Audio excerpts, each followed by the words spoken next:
What is going on, everyone? Welcome back to Not So Pro Football Talk. Today, we are discussing fantasy football waiver wire pickups for week 3. So, if you need some help on your fantasy football team, you came to the right place. Also, feel free to comment anything down in the comment section of who to trade for, who to pick up, who to look out for. We answer every single one of those questions. Also, if you want a live description, catch us live tonight. We are going live, talking about fantasy football, and we're answering every single one of y'all's questions.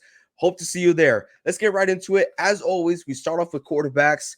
I talked about this guy last week. I'm going to talk about Jordan Love. Yes, the game was a little messy, but one thing's for certain, he likes to produce points. Back-to-back weeks, he produced 20 plus points. Yes, I know he's owning 60% of leagues, but that just means that there's a chance that he's out there in the waiver wire for you. And also, once Aaron Jones gets back, I do believe his production will go up just a little bit, right? So, next guy I want to talk about is Desmond Ridder. I'm not the biggest Desmond Ridder truther out there, but compared to week 1 and week 2, it was a night and day difference as far as passing attempts, and he's actually utilizing his legs. So his passing attempts almost doubled, which is huge, not only for him, but for Drake London. We'll get into that later on, but also Kyle Pitts. And his just fantasy points just shot up, especially now that he's utilizing his legs. A lot of potential there. That's someone to keep an eye on or to hold on your roster if you have a roster spot.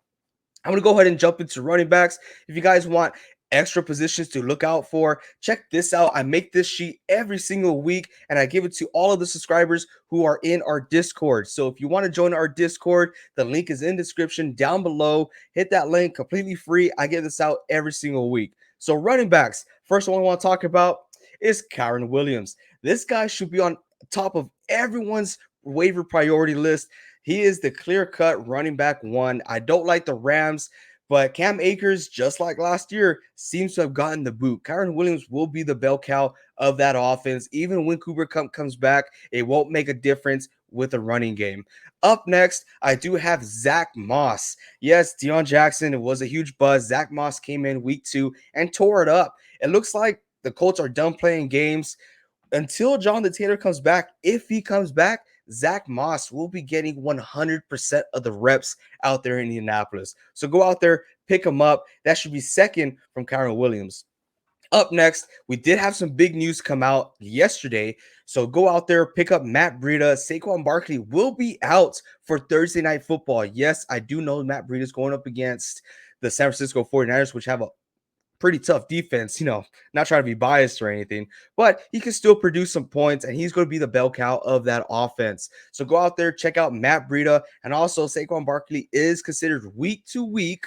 So there's some potential upside in keeping Breida for maybe 1 or 2 weeks. So go ahead and check that out. Up next, we got some wide receivers out here. My blue chip player of the week, which is my blue chip player of last week, was Nico Collins. I know everyone's like, Nico Collins, he's from the Texans. Yeah, hey, let's wash that down, okay? They are an extremely pass-heavy offense, and Nico Collins just continues to produce. He is the clear-cut wide receiver one on that offense. As many targets he gets, that just equals many opportunities that he could potentially help your fantasy football team out and getting a lot of points. Up next, there's not a lot of wide receivers to go out there in the waiver wire to actually look forward to. I am going to talk about Tutu Atwell, the wide receiver 2 for the Rams. Last week, we talked about Puka Nacua being the wide receiver 1, and you should have him starting in your fantasy football league every single week as long as Cooper Kupp is out. Maybe when he comes back, but we'll get to that later. But Tutu Atwell is a clear-cut wide receiver 2 for the Los Angeles Rams, and he saw 7 targets this past week. I can see that consistently going forward. He could have some potential upside, maybe as a flex if you are in need of a wide receiver. Another guy I want to talk about is Josh Reynolds. We've seen this guy get 6 targets, another clear-cut wide receiver 2 for the Detroit Lions, and could potentially be a huge help on your offense, your fantasy football team if Amon-Ra St. Brown is out for the following week. I do believe he will be back healthy. He was dealing with some cramps, but Josh Reynolds still could produce points. He's been consistent, good flex depending on the matchup and depending if you need some wide receivers. All right, up next, we got some tight ends.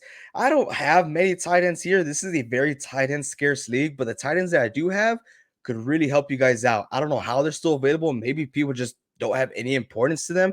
But number one, let's talk about Zach Ertz. Guys, this guy is getting some targets. Arizona Cardinals don't have a lot to work with, but they are working with their tight end. Besides James Conner, this seems to be their guy. I wouldn't trust any wide receiver out there in Arizona, but Zach Ertz is definitely a guy to look after for. This past week, he had 8 targets, which is great for a tight end. A lot of opportunity for scoring, and he gets utilized out there in the red zone.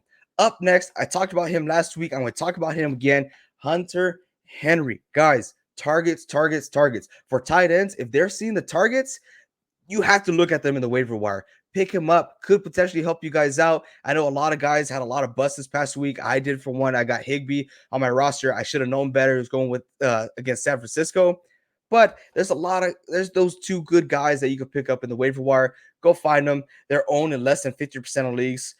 Zach Ertz is owned at 17%. So he's out there, he's available. Go pick him up back-to-back weeks where he's consistent. After tight ends, we're going to my favorite category.